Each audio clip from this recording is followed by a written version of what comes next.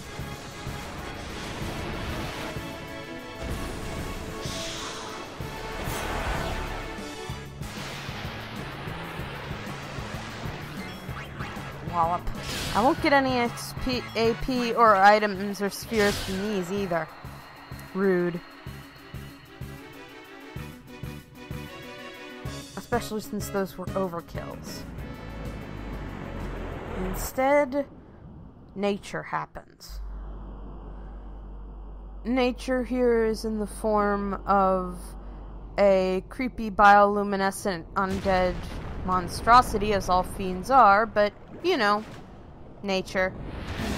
It's the circle of life, and it moves us all. Tidus, I have some bad news. You're not the apex predator anymore. As far as I know, this fight is completely unwinnable since you can't have leveled, you can't have any additional items, and it takes you away pretty quick. Fortunately, Giascino also only has the attack that takes your hit points down by half right now. And of course, I get the crit when it's going to do me absolutely no good because we're about to go to cutscene. I don't want to be swallowed. Swim, Tidus, swim like you've never swum before. No, seriously, I know you're a professional player of swim rugby ball, but none of the other players were trying to eat you, I assume, probably.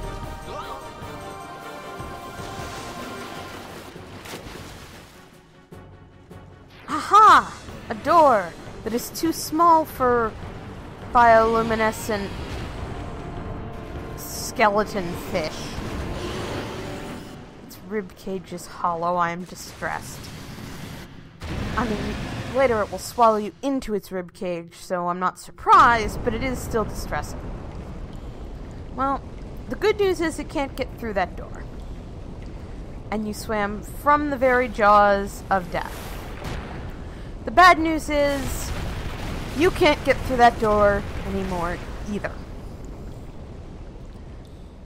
I had made it out of the frying pan and into the freezer. Also, this building has some really extreme gothic levels. I thought I was gonna die in this place. Oh, you're not gonna die. It's not until Final Fantasy XII that they have the decoy playable character for the entirety of the prologue. Not that I'm bitter or anything. Or emotionally distressed. I was not emotionally compromised. What are you talking about? I have no emotions. Only fear. Fear that I instill in others. Ooh, nice statuary. I wonder if, since the only people we know of as ever being here are Seymour and his mom, if this used to be a religious building of some kind of the pre-Yevonite Guado religion, because they did become Yevonite only in, like, the past generation, it says later on. So, what did they have going on culturally before that? I need fire. Unfortunately, literally everything in this room is drenched because I'm kind of underwater. Okay, I think that's going to be all for this run. Thanks for joining me, and I hope to see you next time.